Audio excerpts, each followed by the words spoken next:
मैं भुगत भुगी मेरा एक्सीडेंट हुआ था। मैं लीडर ऑफ ऑपरेशन था महाराष्ट्र में। तब एक पेड़ पे जा red light car, police protection, siren car, 10, 12, 15 कारों का कैनवा होते हुए मैं एक पेड़ के ऊपर गया। पूरी गाड़ी पेड़ के कारण ट्रक के अंदर घुस गई और वो टायर के कारण बच गया, नहीं तो पूरे कट जाते थे। मेरी पत्नी थी, बच्चे थे, सब एक्सीडेंट हुआ पड़ा। कारण क्या? तो पेड़ रास्ते में आता है, उसको तोड़ने के लिए कलेक्टर को परमिशन मांगकर 3 साल हुए पर परमिशन नहीं मिली। फिर ड्राइवर को कैटरेक्ट निकला। फिर मैंने जब जांच की मेरे पीडब्ल्यू डिपार्टमेंट में, तो 40% ड्राइवर कैटरेक्ट वाले निकले।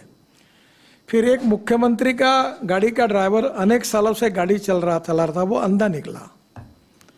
फिर एक केंद्रीय मंत्री का ड्राइवर, उसकी एक आंख गई थी।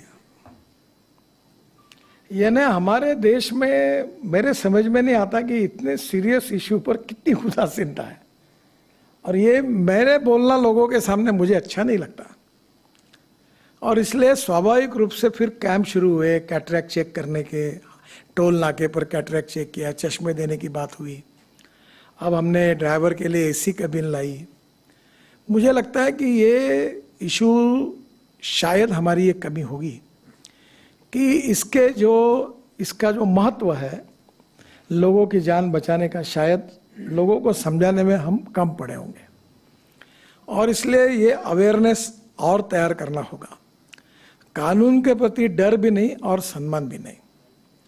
और एक बात ये रिपोर्ट के कारण सिद्ध हुई है, तो मैं पीयूष को धन्यवाद दूंगा, कि जो प्रॉब्लम्स है, जो समस्या है, जो ब्लैक स्पॉट्स है, उसको सुधारने के बाद, उसमें कुछ सुधार करने के बाद एक्सीडेंट में और डेथ में कमी आई है। तो इसका मतलब रोड इंजीनियरिंग और ऑटोमोबाइल इंजीनियरिंग में सुधार करने से कमी आ सकती है। अब ऑटोमोबाइल इंजीनियरिंग में तो बहुत सुधार हो गया।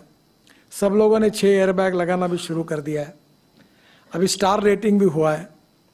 तो नेचुरली ऑटोमोबाइल इंजीनियरिंग में जो जो रोड सेफ्टी के लिए और हमारे लोगों की जान सुरक्षा के लिए वो हो गया है।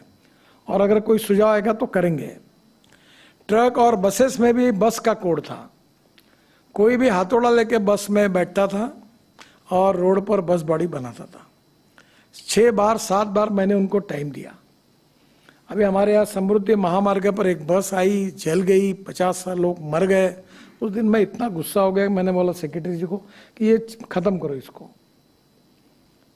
अब प्रॉब्लम यह है कि बसेस में जब अभी ये जो बड़े कंपनी ने बसेस बनाए, अभी मैंने एक स्लीपर कोच बस बेंगलोर में लॉन्च किया था। ये जो ग्लास दिखती है आपको बड़ी, इस प्रकार से वो पूरी ऐसी जो विंडो थी उसमें बड़ी ग्लास है और उसके बाजू में प्लास्टिक की हथौड़ा है। अगर बस गिर गई तो हथौड़े से वो तोड़कर वो बाहर आ सकते हैं। ये भी सुविधा ये अभी बस में नहीं थी। घटिया क्वालिटी कितनी बनाना सस्ता बनाने के लिए, तो उसके कितने लोग मर रहे हैं। और इसलिए अभी हमने बस में भी और कार में पीछे से बेल्ट लगाने के बारे में नियम बनाया। आज सामने वाले बेल्ट के बारे में भी नियम बनाया। काफ़ी लोगों की जान उसके अंदर बच जाती है। और इसलिए मेरा जो सुझाव है कि अब विशेष रूप से जो स्कूल के टीचर है, हेडमास्टर है, इन्होंने आगे आना चाहिए।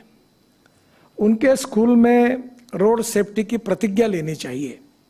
बच्चों को पढ़ाना चाहिए, चाहे इसके कितने डेंजरस है, कैसे लाइफ जा रहे हैं, कितने नुकसान हो रहे हैं, इसके बारे में एक लोगों का एजुकेशन, प्रबोधन, प्रशिक्षण और उसके साथ फिर उसका ट्रेनिंग। तो ये जो जनरेशन तैयार होगी इसका बहुत फायदा होगा।